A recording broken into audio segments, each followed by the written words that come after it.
20 सालों से जहां पे लालू यादव और राबड़ी देवी का एक छत्र राज चल रहा था, वो घर, वो बिल्डिंग अब उनसे छिन रहा है। वो आवास जो राबड़ी आवास के नाम से ही पटना में जाना जाता है, वो आवास अब राबड़ी देवी और लालू प्रसाद यादव का नहीं रहा। इसको लेके नोटिस जारी कर दी गई है और आरजेडी वाले कह रहे हैं कि भाई साहब ये सब कुछ बदला लेने के लिए किया जा रहा है और ये सब कुछ भाजपा की सोची समझी साजिश है। अब पूरी कहानी क्या है, सब कुछ आपको विस्तार पूर्वक बताएंगे, समझाएंगे और क्यों खाली करना पड़ रहा है राबड़ी आवास को लालू यादव और राबड़ी देवी को, इसके बारे में भी बताएंगे। इसे खाली करने के बाद क्या स्थिति होगी, क्या मनोस्थिति होगी, ये भी आपको बताएंगे। लेकिन उससे पहले मेरा परिचय जान लीजिए। मेरा नाम है रजत और आप जनता जंक्शन देख रहे हैं। आपको बता दूं कि 20 सालों से जहां पे लालू यादव का एक छत्र राज चल रहा था, 20 सालों से ये जो आवास था 10 सर्कुलर मार्ग में,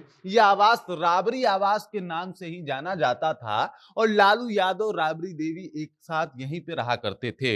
यही नहीं, कोई बेटी आती थी, चाहे मिसा भारती हूं या फिर तेजस्वी यादव, कुछ दिनों तक यहीं पे, अभी चुनाव हारने के बाद रुक के जो है वापस अपने आवास पे गए थे। मतलब ये जो आवास है वो अलर्ट था किसके लिए, राबड़ी देवी के नाम पे, जहां पे लालू यादव भी रहते थे और लालू यादव भी यहीं पे अपना जो है वो काम धाम करते थे या फिर रहते थे। लेकिन चीजें अचानक से जो है वो एकदम से बिल्कुल बदल गई जब एक नोटिस आता है कि भाई साहब राबड़ी देवी को ये आवास खाली करना पड़ेगा। अब बतौर इनको जो ये आवास मिला था वो एक पूर्व मुख्यमंत्री के तौर पे मिला था, लेकिन चीजें बदल जाने के बाद बहुत चीजें जो है एकदम से बदल गई है। अब पूर्व मुख्यमंत्री थी तब तो इनको आवास मिल गया, लेकिन कुछ चीजें बदली और इस बदलाव का नतीजा ये रहा कि इनको आवास जो है वो खोना पड़ रहा है, आवास जो है वो देना पड़ रहा है। इसमें आप एक तरीके से कह सकते हैं कि तेजस्वी यादव बहुत हद तक जिम्मेदार हैं। तेजस्वी यादव जब 2019 में लगभग उनको जो है वो अपना उप मुख्यमंत्री वाला बंगला खाली करना था और जब इसको लेके एक एडवाइजरी दी गई थी कि भाई साहब अब आप उप मुख्यमंत्री रहे नहीं, आपको ये जो बंगला अलर्ट हुआ है उसे खाली कर दीजिए, तब तेजस्वी यादव ने बड़ा ही ढंग से उस बंगले को बनाया था और उसको खाली करने का बिल्कुल उनका मन नहीं था और इस वजह से सीधे वो हाई कोर्ट चले गए थे। हाई कोर्ट जाने के बाद हाई कोर्ट ने कहा कि अच्छा ठीक है, ऐसा क्यों हो रहा है, तो नियम आया कि भाई साहब 2010 में नीतीश कुमार ने एक नियम बनाया था कि किसी भी पूर्व उप मुख्यमंत्री को जो है कोई बंगला अलर्ट नहीं होगा और इसको लेके जो है कहीं ना कहीं ये नियम जो है वो पारित किया गया था। तो इस वजह से तेजस्वी यादव को कोई बंगला नहीं दिया जाएगा। ये तो हो गया, तेजस्वी यादव से उनका बंगला ले लिया गया। लेकिन इसी के ऊपर हाईकोर्ट ने स्वतः संज्ञान ले लिया और स्वतः संज्ञान में हुआ कि भाई साहब किसी भी पूर्व उप मुख्यमंत्री को या फिर पूर्व मुख्यमंत्री को कोई बंगला अलर्ट नहीं होगा और ये बात हाईकोर्ट ने कहा।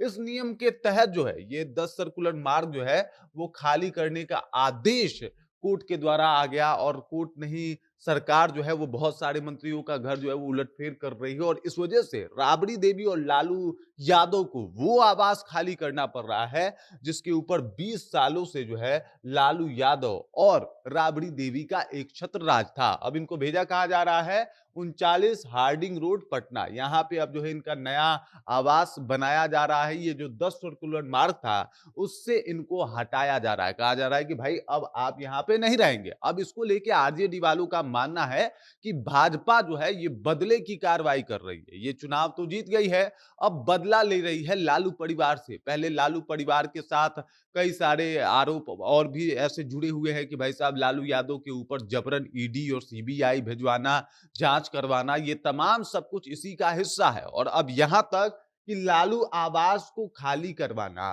राबड़ी आवास को खाली करवाना, जिसमें लालू यादव रहते थे वो लालू आवास भी था, लालू आवास बन गया था। तमाम जो इनके कार्यकर्ता थे राबड़ी आवास पे ही पहुंचते थे, लालू यादव को एक नजर देखने का जो है वो इंतजार करते थे। अब ये चीजें बिल्कुल खत्म होने वाली है क्योंकि वो राबड़ी आवास जिसमें 20 सालों से लालू परिवार रह रहा था, अब उसको छोड़ने के सिवा उनके पास कोई ऑप्शन नहीं है। इधर भाजपा वाले कह रहे हैं कि भाई साहब आपके बेटे उप मुख्यमंत्री थे तो उन्होंने नल का टोटी तक उखड़वा लिया था, पाइप जो है वो तक लेके उठा के चले गए थे। अब जो है वो चीजें बदलने वाली है। अब ये पाइप वाइप ले जाने वाला काम छोड़ दीजिएगा। अगर इस बार टोटी पाइप गायब हुआ तो भाई हम सख्ती से कार्रवाई भी करेंगे। मतलब भाजपा जो है वो मजे भी ले रहा है इसमें कि ऐसा कुछ होने नहीं देंगे, ऐसा कुछ हुआ तो इसके लिए आप जिम्मेदार हैं। उधर जो है वहां पे बातचीत चल रही कि भाई साहब ये सब कुछ बदला के लिए हो रहा है। भाजपा अब जब सरकार में आ गई है और भाजपा का प्रभाव जब अब बिहार में बढ़ गया है, तो वो लालू यादव और राबड़ी देवी से बदला ले रहे हैं। बाकी इस खबर, इस जानकारी को लेके आप क्या सोचते हैं? आपके जहन में क्या कुछ चल रहा है? कृपया कमेंट कीजिए और अपना विचार हम तक पहुंचा दीजिए। बाकी आप देख रहे हैं जनता जंक्शन और मेरा नाम रजत है।